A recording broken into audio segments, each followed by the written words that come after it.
Thank you. So let's get started. This talk has an alternate title. Instead of on left pad and empathy, it's on writing and consuming APIs with empathy, because humaning is hard. We'll get a little bit more into that afterwards, but you'll see that this talk will talk about left pad, but it's not the most important part. Hello. I put this slide at the beginning of every one of my presentations. It's a bit of kind of a mantra, and I'll just stare at it. And that calms me, and now I feel ready to prepare and talk. My name is Myles. I work for a small disruptive startup called IBM. I full-time contribute to the Node.js project, but I just want to mention, everything I'm saying in this talk is my own opinion. It's not that of my employer. So now that the fun stuff is done, maybe we should talk about what qualifies me in particular to talk about empathy. So I have an undergraduate degree in fine art, but that doesn't do it. I have a master's degree in music, and that doesn't really matter to talk about empathy either. It turns out I can talk about it because I'm a human being, and we're all humans here, and it's an important thing for all of us. So then that goes on to what qualifies me to talk about left pad. So I work full-time on Node, but that doesn't really matter. I noticed the ecosystem breakage in about 10 minutes, but that doesn't really matter.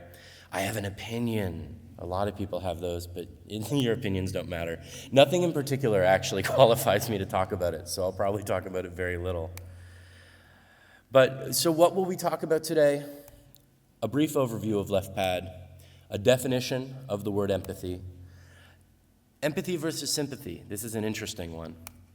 The neuroscience of empathy, how we're hardwired to actually experience it. Learning empathy, because it turns out just because we're hardwired for something doesn't mean we're really good at it. We're hardwired for a lot of things.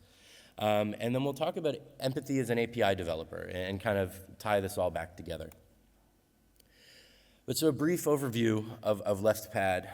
You all probably know about what happened. There was a disagreement between multiple parties.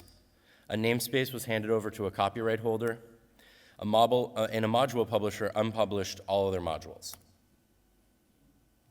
Chaos. The result, the community grabbed all the open namespace modules to avoid bad actors from doing bad things. The version of left pad that broke everything was republished. NPM changed their unpublished policy to avoid this happening again. The world kept spinning and hackers kept on hacking, and we moved forward. This kind of showed how resilient our community is and how quickly things can move on. So it kind of asks, why are we still talking about it? And so we're not. Let's talk about a definition of empathy. So here's a spoiler. The term empathy is actually just over 100 years old. That English word empathy is 108 years old. That's pretty amazing. This thing that if you went and looked online, the Supreme Court in the United States is having all these discussions about empathy. Obama's campaign was built on the idea that we need to be more empathetic. It seems to be in our entire zeitgeist, empathy. 100 years, that's not a lot of time. The etymology of the word, though, comes from the German word Einfühlung, and I think I said that right, or right-ish, and the Greek word empathia. Einfühlung is a little bit older, but still only a couple hundred years old, or maybe 150. I have to double check that. But this is a new word. It's a new concept, but it's also something that we've been trying to understand for hundreds of years. And the Icelandic word for empathy is samkennd. That's at least the translation that I found, and it roughly translates to togetherness and solidarity, and I really like that definition. But rather than trying to define the word by just what the word means, let's talk about what it means in a deeper way. And there's this fantastic nurse, Teresa Wiseman, who wrote a paper about empathy with patients. And she defined the attributes of empathy as understanding perspective, staying out of judgment, recognizing what the other is feeling, and communicating it back. It's important to be able to recognize what's happening, to internalize it, and to then, bring that back to the individual that you're talking to. Empathy is feeling with people, not for people. Teresa then claimed that it's the ability to empathize which distinguishes an average nurse from an excellent nurse in the eyes of a patient. So perhaps it's the ability to empathize which distinguishes the average developer from an excellent developer in the eyes of others. And just maybe, it's the ability to empathize that distinguishes an average human being from an excellent human being in the eyes of the world. You'll see a few of these. This is a lot of concepts, so we'll take a little break and just let that sink in. Think about what it meant. Stare at the cat. So, Brené Brown did this amazing talk on the difference between empathy and sympathy, and I could not personally, if I wanted to, do a better job. So we're going to watch a video really quickly about the difference between empathy and sympathy.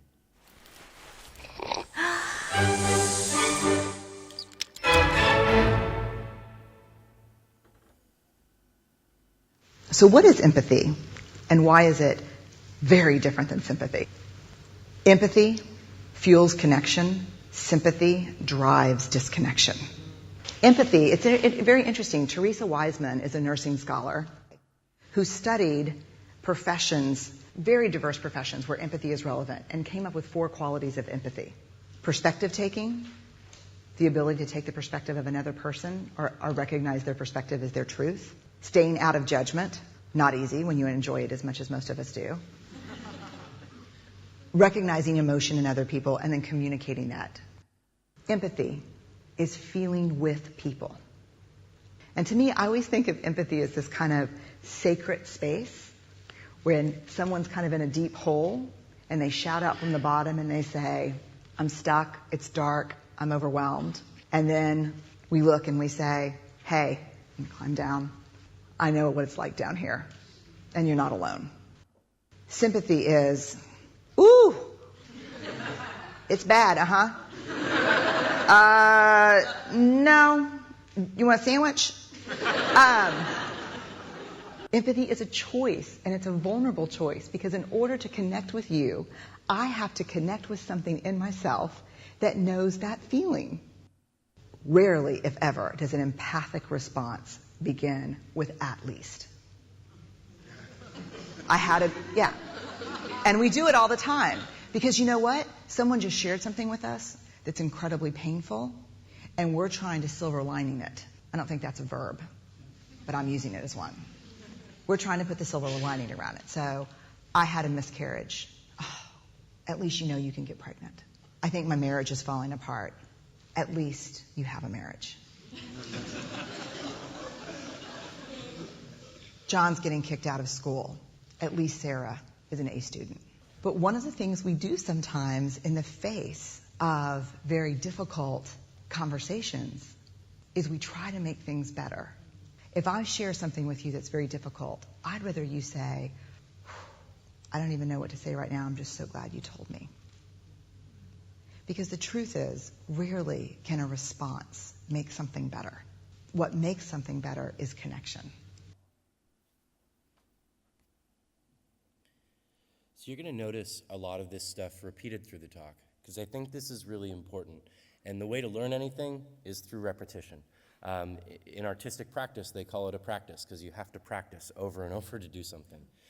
So we're going to have an empathic practice today, so I hope you don't mind the repetition. But empathy is feeling with you, and sympathy is feeling for you. Empathy is about being present with someone. Empathy is a choice. Rarely can a response make something better. What makes something better is connection. Another trippy kitty break, we'll let that set in.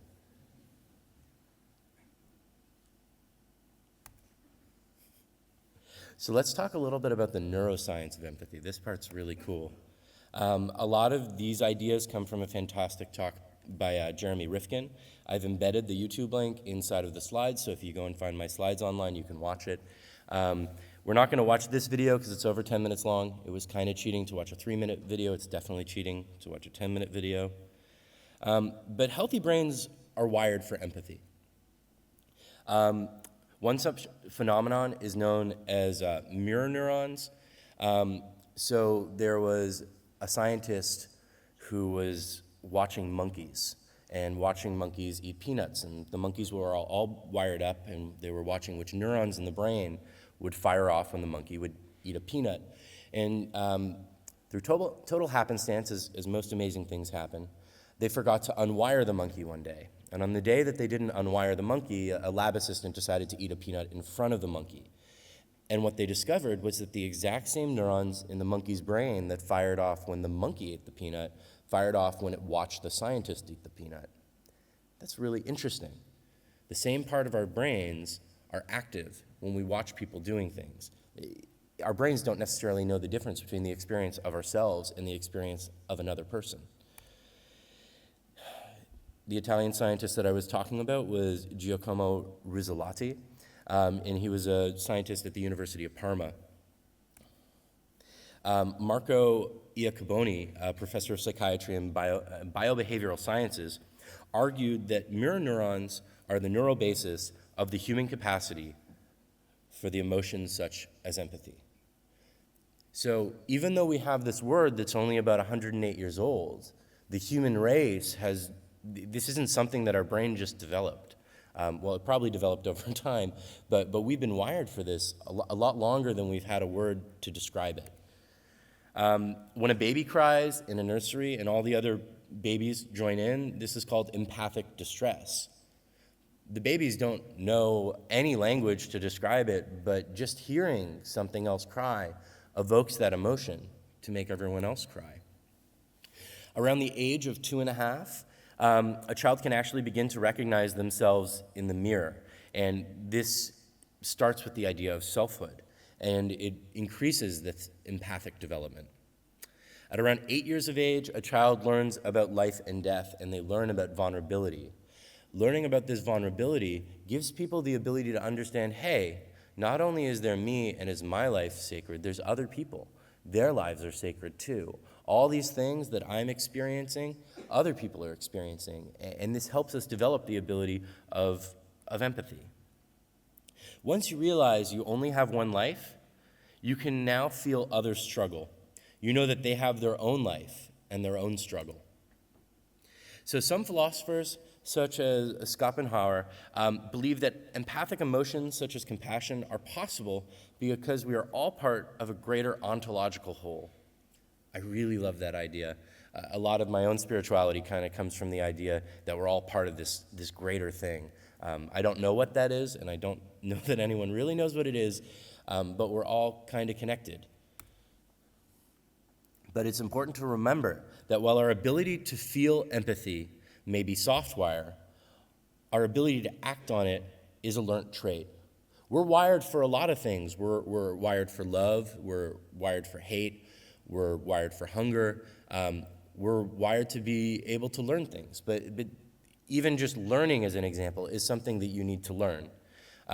Just because we are set up to empathize doesn't mean that we know what to do with those emotions. Another little break.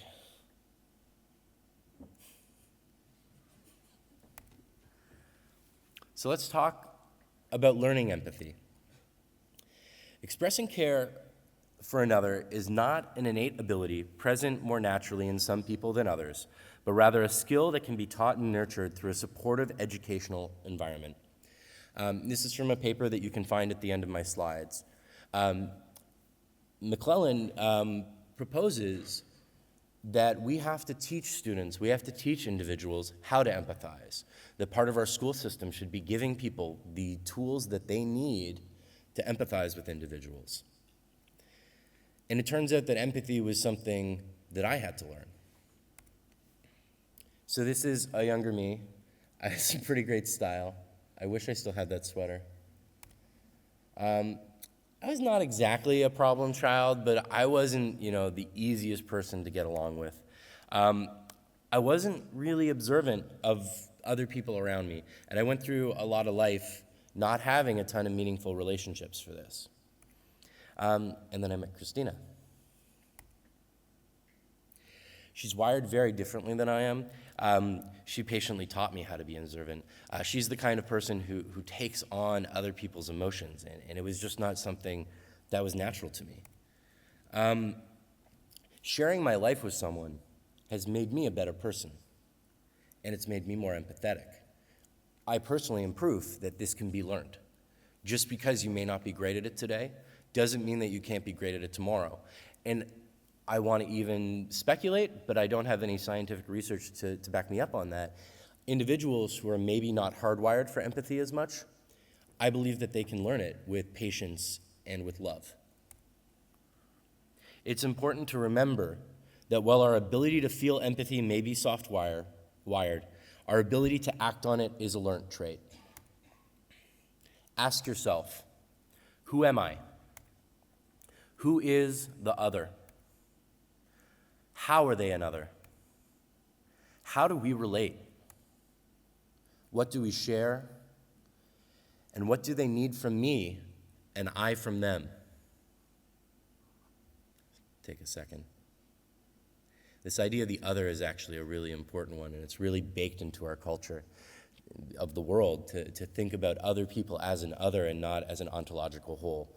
We have others in religion, we have others in nation states, we have others in that table versus this table, but as the saying goes, we're not so different, you and I.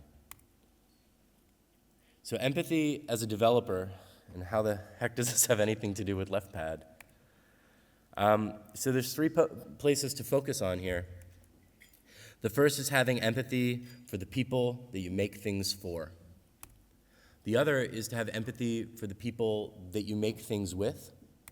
And finally, and it's not always so obvious, is actually having empathy for yourself.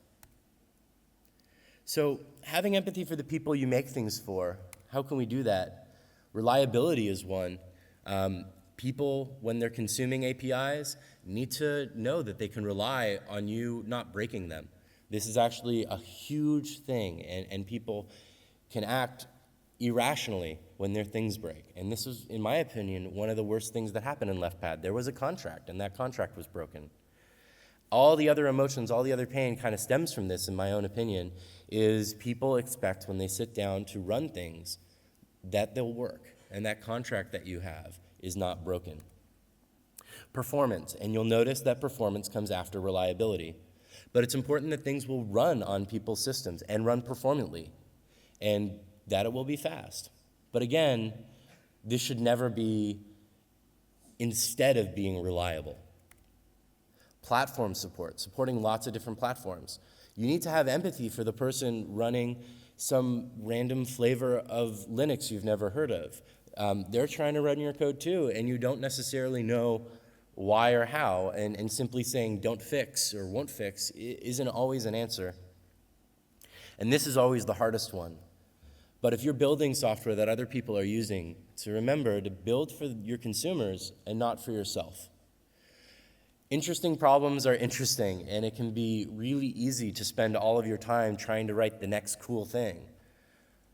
If the people who use your product don't care about that, that doesn't really help. There is a lone inventor myth in technology and in the world at times where we act as if, there's one person who knows more than everyone else. Steve Jobs and Apple is one example of that, where it maybe worked, maybe Linux, I don't know. I don't really believe in it myself. People know what they want, and it's not really fair to just go and change things because you're interested in a problem, especially if people are relying on you. Listen to them. Listen to the people that you're making stuff for, because they care and they know. Listen. So how do you have empathy for the people that you make things with? Documentation. And this also seems like something that's for the people who use your stuff, but documentation is important also for people who are coming into your project and want to work with you. Your documentation of your process, of your onboarding, of your release strategy, documentation of how collaborators are expected to work with each other, your code of conduct. All of these things need to be documented, not just your APIs. Testing. Without tests, people cannot contribute. No one wants to write code when they don't know that things are going to break. Tests are empathy. It may not seem like it, but your tests are a way that other people can work with you and get things done. Onboarding. How are you onboarding people in the first day that they're contributing to your project? How about the first week and the first month? You can have a ton of empathy and really help your project be successful if you can have this outlined for people. How do people start contributing? In the Note project, we have a good first contribution label on GitHub that you can click on that will give you a list of issues that can be good to get started with. Once they've started doing that, how do things land? Once they've started contributing, how do they get a commit bit? Having all of this documented, as we were talking about earlier, is really important, but also having everyone internally agree on this is really important. These aren't the kind of things that you should be debating and arguing about when people are just trying to get started and trying to contribute. This is really important. Be a good ally. And I would argue that being a good ally, one of the first things is never actually identifying as an ally, and we can talk more about that later if you're interested. But being supportive and there for the various kinds of people who want to come in and working on your project is one of the most important things that you can do. Sitting there and looking at the individuals and seeing what's blocking them, seeing what's hurting them, seeing what's driving them away, you need to fix that. And you need to be willing to do the hard things to do that. And again, listen to them. Listen to the people that you're working with. If the people that you're working with have a problem or feel uncomfortable, there's a reason for that, and you need to change. And having empathy for yourself, and this is, to me, one of the most important parts, because burnout is alive and well, and I don't know how many. Can I get a raise of hands of people who have felt like they've burnt out before? Look around the room. It's a real thing. Set healthy boundaries. You don't need to have an all-green GitHub chart. I mean, they removed that streak thing, and I think that's one of the most amazing things they ever did. But set healthy boundaries for yourself. Listen to your body. If you're tired, sleep.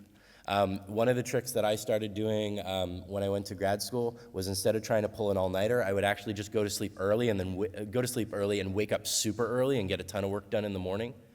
If you feel like you need to sleep, sleep. There isn't any one thing, unless you're working in a mission-critical thing that's going to kill a human being. There is nothing that's more important than taking care of yourself.